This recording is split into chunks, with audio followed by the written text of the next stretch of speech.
안녕하세요, 김영국입니다. 오늘은 미국의 허핑턴 포스트가 발표한 멀킨 박사회 전문가 3명이 동의한 당신의 애인이 바로 나르시스트라는 9가지 증거에 대해서 알아보도록 하는데, 슬프게도 당신의 애인이 나르시스트라는 걸 이미 알았는데 내 마음은 저 사람한테 이미 길들여져 버렸어요. 아니, 심리 노예가 되어버렸어요. 떠나고 싶어도 이 노예는 주인을 떠날 수 없을 것 같은 그런 착각에 빠져버리는 경우도 있습니다. 그런데 이 사람은 나를 사랑한 것도 아니고 나의 주인도 아닙니다. 그래서 내가 그동안 착각했구나, 이를 빨리 깨닫고 이런 인연으로부터 벗어나는 것도 필요하지 않나, 그런 생각에 이 나르시스트는 초기부터 당신에게 애정 공세를 퍼붓습니다. 어찌됐든 낚시를 하기 위해서 필요한 건 무엇일까요? 교묘한 미끼가 필요해요. 이 나르시스트는 당신을 엄청나게 칭찬을 해줘요. 잘생겼어요. 아름다워요. 당신은 위대한 사람이에요. 당신은 제 엄마 같아요. 아빠 같아요. 당신하고 함께 있으면 저는 정말로 행복해요. 이런 식으로 이 사람의 환심을 사는 거죠. 그리고 나서 이 사람을 이제 가스라이팅해서 심리 노예화 만들려고 하는 이 나르시스트의 어떤 전략이라는 것입니다. 그래서 이 나르시스트는 각종 선물 공세를 퍼부어요. 호화로운 저녁 식사에 초대해서 이 사람을 공주로 만들어요. 이 사람을 왕자로 만들어요. 공주와 왕자가 나의 소유가 되는 순간, 이제 옷 벗어. 너가 입어야 될 옷은 바로 하녀 옷이야. 노예 옷이야. 그러면서 이 사람을 평생 이제 내가 원하는 대로 가스라이팅하고 소유하게 된다라는 것입니다. 너무나도 때로는 잔인하고 끔찍한 행동일 수가 있다라는 것이죠. 이 미끼로 결국은 이 큰 물고기를 잡았어요. 그 물고기를 결국은 자기가 잡아먹기 위해서 미끼를 던진 거잖아요. 그래서 우리가 순진하고 순수한 사람들은 나에게 너무 칭찬해주고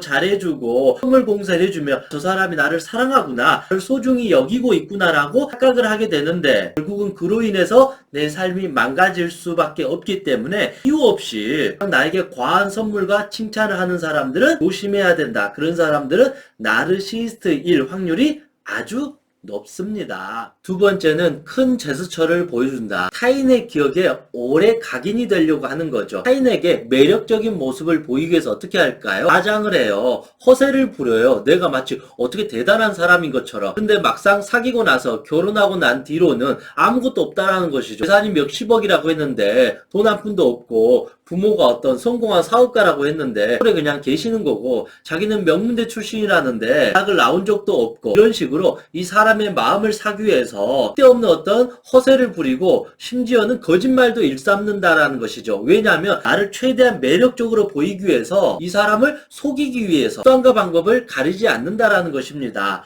그런데 순진한 사람은 그 사람의 말을 믿겠죠. 왜냐하면 또 나르시스트는 상당히 또 외모를 깔끔하게 꾸미고 신뢰감이 있는 어떤 모습을 연출하는데 도사예요. 그러니까 당연히 저 사람을 기대하고 훌륭하고 성공한 사람이겠구나 하고 들 확률이 아주 높다라는 것이죠. 또 말도 그만큼 화려하게 잘합니다. 여기에 순진한 사람은 쉽게 빠져들 수밖에 없습니다. 세 번째는 자기 잘못을 인정하기 어려워한다입니다. 물론 사람은 자기 합리화의 어떤 동물이고 자기 어떤 입장에서 생각하는데, 나르시스트는 그것 딱 깨어나도 명백히 이게 거짓임에도 불구하고 난 잘못한 적이 없어. 그거 네가 잘못한 거야. 네가 오해한 거야. 네가 그렇게 착각한 거야. 너는 왜 이렇게 사람을 그렇게 믿질 못해? 너 정신병 있는 거 아니야? 그런 식으로 몰아가 버린다라는 거죠. 이 화려한 말빨로 이 사람을 궁지로 몰아버려요. 왜냐하면 나르시스트는 세상의 중심이 나다, 내가 황제다, 내가 신이다. 그러면 신은 거짓말하지 않잖아요. 황제는 틀린 게 없잖아요. 그러니까 모든 것이 내가 옳다라는 자기 절대적인 신념에서 살아가기 때문에 어떠한 증거가 드러나도 난 잘못한 게 없어, 너의 문제야, 너가 착각한 거야, 너가 예민해서 그래, 너가 소심해서 그래, 너 인생 그렇게 살지 마, 이런 식으로 오히려 공격할 확률이 아주 높습니다. 두 번째는 당신의 인간관계를 질투한다. 나르시스트의 인간관계는 협소하고 있지가 않아요. 처음에는 당신의 이 폭넓은 인간관계가 부럽겠죠. 얼마나 부럽겠어요. 이 나르시스트는 내가 세상 모든 사람으로부터 사랑을 받아야 되는데, 생각보다 이런 나르시스트를 사람들 그렇게 막 좋아하지 않아요. 처음에는 매력적이니까 사람들이 많이 있겠지만 몇 번 이야기하고 사귀다 보면 사람이 이기적이야, 자기밖에 몰라, 그러면서 거리를 두면서 떨어져 나간다라는 것이죠. 그래서 이 나르시스트 항상 외로워요. 근데 수많은 사람들로부터 사랑을 받고 싶어요. 그런데 사람의 인간관계가 폭넓으니까 처음에는 엄청 부러워하고 칭찬을 해줘요. 근데 어떨까요? 나중에는 서서히 질투하게 돼요. 화가 화가 나고 짜증나요. 사람이 다른 사람 만나는 게 기분 나빠요. 왜냐하면 오직 나만 바라봐야 되니까. 그러면서 이 사람의 인간관계를 헐뜯어요. 그런 친구 만나지 마. 이 사람 만나지 마. 이 남자 만나지 마. 다 끝났는데 동료를 만나? 왜 회식해? 하면서 이 사람들을 비난하고 모함하면서 이 사람의 인간관계를 다 잘라버리는 거죠. 그렇게 인간관계 다 잘라버리면 이제 오갈 데가 없는 어린 아이가 돼요. 고립이 돼요. 그러면 어떻게 될까요? 오직 나만 바라보게 된다. 나르시스의 심리 전략은 사람의 어떤 사회생활 인간관계를 다 잘라버려서 오직 집에서 나와 함께 생활하도록 만들게 되는 거죠. 그러면 이제 완벽하게 어떤 심리 노예가 되는 것이 나르시스트의 이 전략이라고 볼 수가 있습니다. 나르시스트는 SNS를 좋아한다. 드라큘라가 피를 끊임없이 갈구하는 것처럼 나르시스트에 있어서 피는 바로 사람의 관심과 좋아예요. SNS가 다 그런 거잖아요. 뭔가의 어떤 좋아요, 관심 받으면 너무 행복하잖아요. 누구나가 갖고 있는 당연한 성향인데 나르시스트는 이 관심과 좋아요의 어떤 집착 증세, 심지어는 중독 증세까지 보인다라는 것이죠. 심리 연구 결과에 의하면 페이스북의 어떤 상태를 아주 바꾸는 사람은 나르시스트의 경향이 아주 높다고 합니다. 왜냐하면 사람들에게 끊임없이 관심을 받기 위해서는 끊임없이 자기를 계속 보여줘야 돼요. 그래서 그거에 어떤 중독 성향을 보일 수밖에 없습니다. 드라큘라가 피를 갈구하는 것처럼 관심과 좋아요는 나르시스트에 있어서 최고였던 먹이라고 볼 수가 있습니다. 여섯 번째, 나르시스트의 공감은 자기중심적이다. 여러분, 나르시스트는 생각보다 공감 능력이 아주 뛰어난 존재예요. 자기의 이기적인 어떤 목적 달성을 위해서 수단과 방법을 가리지 않잖아요. 그런데 내가 이 사람한테 대놓고 거짓말하고 화내고 이 사람을 무시하고 욕하고 비난하면 누가 날 좋아하겠어요? 그러면 이 사람이 나를 사랑해주지 않잖아요. 관심 갖지 않잖아요. 나를 떠나버릴 거잖아요. 그럼 외로워지잖아요. 나르시스트는 오직 타인의 관심과 사랑을 받기 위해서 언제라도 돌변할 수 있다. 그러니까 엄청나게 공감 능력이 뛰어난 사람처럼 비춰지는 경우도 있다라는 것입니다. 물론 나르시스트의 공감 대상은 누구일까요? 오직 자기를 위해서만 공감을 해요. 그러면 내가 관심받고 사랑받기 위해서는 다른 사람을 공감해 준다라는 것이죠. 그래서 나르시스트가 하는 이 공감과 친절과 사랑과 칭찬은 순수한 게 아니라 자기의 공감, 자기가 사랑받기 위해서 자기의 이기적인 목적을 드러나기 위해서 하는 가짜 공감일 확률이 아주 높다라는 것이죠. 이 사람이 쓸모 있을 때는 엄청나게 공감해요. 헌신해요. 이 사람을 사랑해줘요. 칭찬해줘요. 선물해줘요. 밤하늘의 별이라도 따줄 것처럼 잘해줘요. 근데 이 사람이 쓸모가 없을 때는 그때부터는 가차없이 이 사람을 갖다 버려요. 욕해요. 비난해요. 철저하게 노예로 만들어서 사람을 도구로 이용하기까지 한다라는 것입니다. 그래서 이 사람의 어떤 잔인한 어떤 공감에 속지 말아야 된다. 이들에게 있어서 공감은 오직 자기 자신 뿐이다. 그리고 이 사람을 이용해 먹을 때만 철저하게 공감하는 것처럼 선한 모습을 보여줄 수도 있다라는 것입니다. 일곱 번째, 대화가 일방통행이다. 내가 대화를 시작했고 주체자였는데 어느 순간 나는 저 사람의 말을 경청하고 듣고만 있는 거죠. 1시간이고 2시간이고. 왜냐면 나르시스트는 당신에게 관심이 없어요. 당신이 아무리 슬픈 일이 있어도 그것에 관심이 없어요. 오직 내가 슬펐던 일, 내가 기뻤던 일, 나의 어떤 일상사를 누군가한테 떠들고 이 사람이 공감해 주기를 바라는 거예요. 그래서 내가 누군가와 대화를 했는데 그 끝은 이 사람의 어떤 관심사에 내가 호응해야 되고 계속 들어야 되고 정작 내 말은 한마디도 못했다. 그런 느낌이 자주 든다라면 이 사람은 나르시스트일 확률이 높기 때문에 어느 정도 주의하거나 경계해야 된다. 왜냐하면 이 대화를 통해서 그 사람의 성향을 알 수 있어요. 대화가 이렇게 왔다 갔다 한다는 것은 서로 이해하고 배려하고 소통하는 거예요. 근데 나르시스트의 가장 단점은 뭐냐면, 악행은 무엇이냐면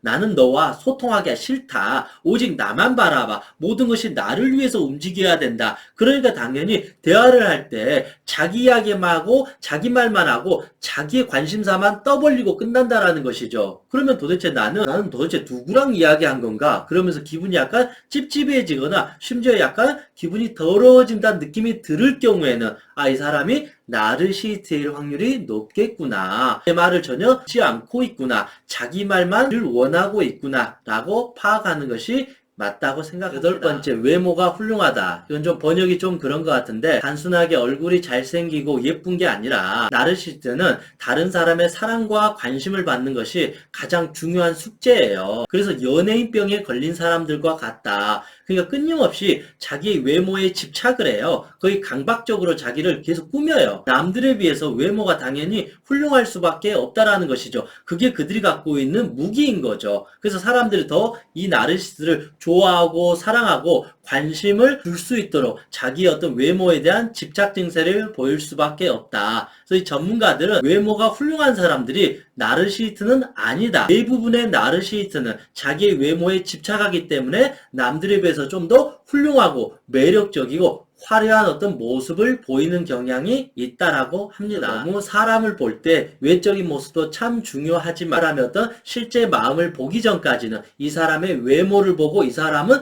좋은 사람이다, 믿을 만한 사람이라고 쉽게 판단하는 것은 조심해야 될 것 같습니다. 중요한 것은 이 사람의 관상도 중요하지만 진짜 중요한 것은 이 사람의 마음이 갖고 있는 바로 심상이 이 사람의 진짜 모습이 아닌가 그런 생각을 해봅니다. 아홉 번째, 당신은 항상 2순위다. 물론 인간은 이기적인 존재예요. 저 역시도 항상 모든 것을 제가 1순위겠죠. 그런데 그렇다고 해서 모든 것이 내가 1순위가 되지 않아요. 때로는 이 사람이 1순위가 될 수 있어요. 그래서 내가 이 사람을 배려해 줄 수 있고 이 사람이 오란 걸 들어줄 수도 있고 때로는 희생할 수도 있는 거죠. 그런데 나르시스트는 이 상대방과 소통이 없어요. 오로지 일방통행이고 극단적인 자기만을 위한 이기주의자일 뿐이다. 그래서 내가 1순위고 너는 그냥 순위가 없는 거예요. 그냥 사람을 하나의 이용할 수 있는 도구로 여길 뿐이라는 거죠. 나의 이득을 위해서. 그래서 항상 이 사람을 만날 때는 왠지 나는 완전히 2순위 그리고 왠지 버려지는 듯한 약간 존중받지 못한 느낌을 계속 가질 수밖에 없다라는 것입니다. 이상 전문가들이 말한 나르시스트의 9가지 특징이었습니다. 물론 이제 사람을 볼 때 이런 어떤 심리를 명확하게 꿰뚫어 알고 미리서 조심하면 되겠지만 항상 슬프게도 이 사람을 이미 내가 좋아해 버렸어요. 사랑해져 버렸어요.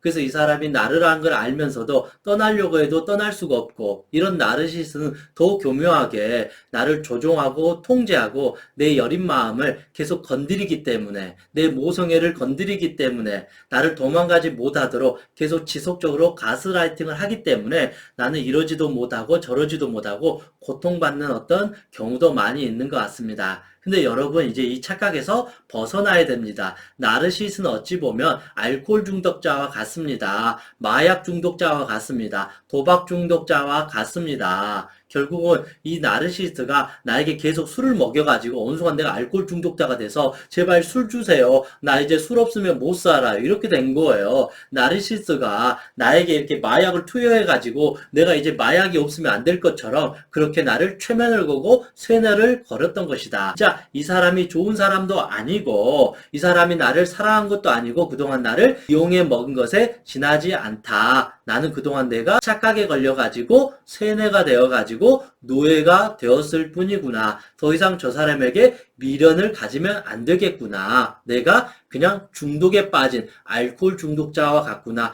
마약 중독자와 같구나. 두 번 다시 이제는 술을 먹지 않으리라. 두 번 다시 이제 내가 마약을 탐하지 않으리라. 그러면서 이제 자신있게 일어나서 자기의 인연을 가야 된다. 이것이 바로 나르시스트를 내가 뒤늦게 알았어도 현명하게 인연을 정리하는 방법이라고 생각합니다. 물론 우리 인간은 다 이런 나르시스트 성향이 있습니다. 근데 항상 우리는 이것을 기억해야 됩니다. 다른 사람에게 우리가 도움을 주고 사랑을 주지는 못할 망정 그 사람들의 눈에 피눈물을 흘리게 하고 그 사람들에게 고통을 주고 악행을 저지른 자는 언젠가는 그 이상의 어떤 상응하는 천벌을 받게 될 것이다. 그래서 우리가 인간이 스스로 이기적인 존재임에도 불구하고 다른 사람에게 고통을 주면서까지 나의 이득을 취하려는 행동은 이제 멈춰야 되지 않겠는가. 그리고 내가 이런 나르시스트에게 가스라이팅을 당하고